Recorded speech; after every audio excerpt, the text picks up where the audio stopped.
Kita lanjut ke menu berikutnya, konfigur calibration LED ya. Nah, calibration LED ini bisa kita atur itu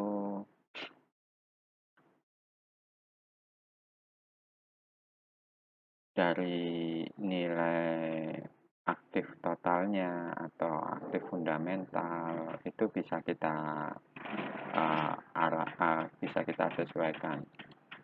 Kemudian nilai konstantanya itu juga bisa kita atur, dia yang dinilai itu berdasarkan primernya atau sekundernya.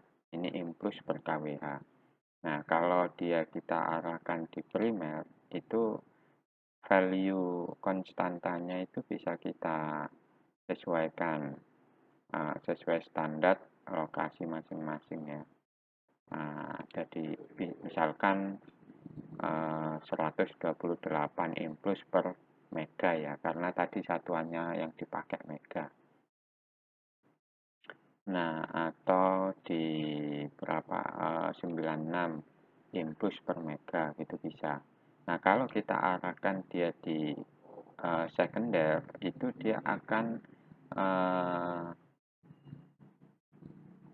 paten di 25.600 impuls per kilo tapi ya satuannya. Seperti itu. Kemudian jangan lupa setiap ada perubahan di menu konfigur ini kita klik apply untuk menyimpan perubahan yang sudah kita lakukan. Seperti itu. Nah, menu berikutnya itu ada communication and security. Nah, di sini itu tergantung optical port ya, tergantung komunikasi port yang ada di kWh meter. Nah, port yang dibeli atau yang meter yang kita beli itu tersedia port apa aja. Biasanya standar kita itu ada Ethernet, itu sudah default ya kalau Ethernet. Nah, tambahannya itu ada 2 port lagi. Ada IEC 61850, ada port RS485. Seperti itu.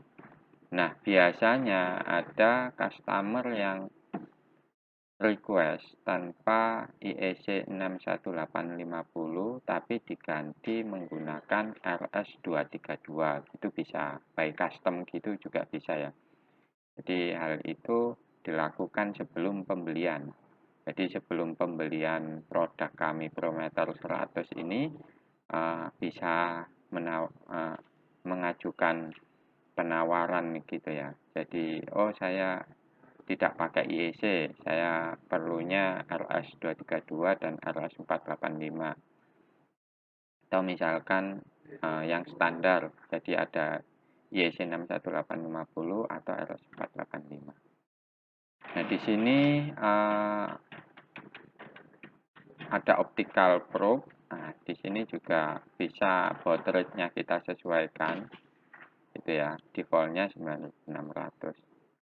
Nah, serial port pertama kebetulan yang kWh meter yang lagi kita baca itu adalah RS232. Nah, di sini baud rate-nya juga bisa kita sesuaikan. Kemudian protokolnya juga kita bisa pilih. Dia pakai protokol pembacaannya ya, pakai protokol DLMS atau dengan Modbus. Seperti itu.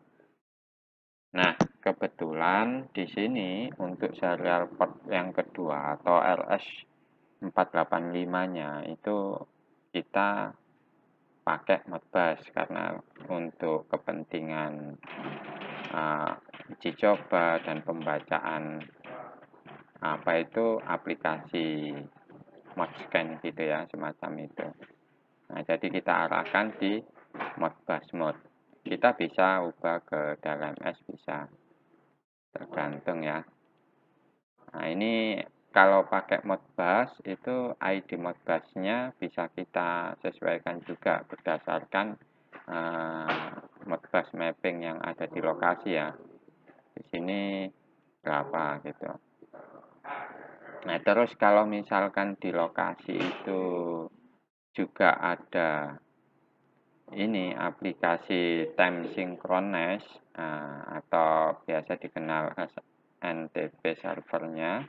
Nah, itu bisa kita arahkan nih. Kita enable, terus kita isikan berapa IP-nya, misalkan 192.168.1.100 misalkan seperti itu ya. Nah, sinkron intervalnya itu dalam berapa jam sekali. Nah, misalkan 1 jam gitu ya. Kalau selama 1 jam mendeteksi adanya perbedaan antara waktu server dan waktu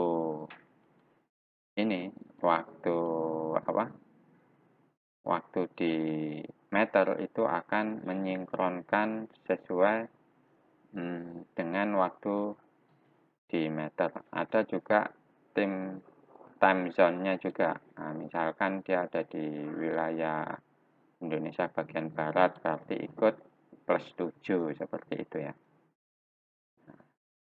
Ini bisa kita sesuaikan mengikuti kondisi di lapangan.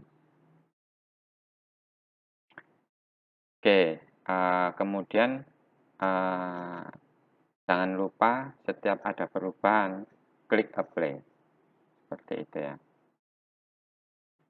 Nah, kemudian kita setelah komunikasi and security ada billing date. Nah, konfigur billing date ini untuk menentukan tanggal billingnya itu ada di tanggal berapa setiap bulannya dan jam berapa. Nah, kalau kondisinya seperti ini, itu berarti setiap tanggal 1 terus jam 10 ya. Nah, jamnya ini bisa kita atur jam berapa. Nah, default kami itu ada di jam 10.00. Nah, dia akan meng-capture stand billing, itu disimpan dan siap diambil kapan saja. Nah, setiap ada perubahan juga jangan lupa di-apply.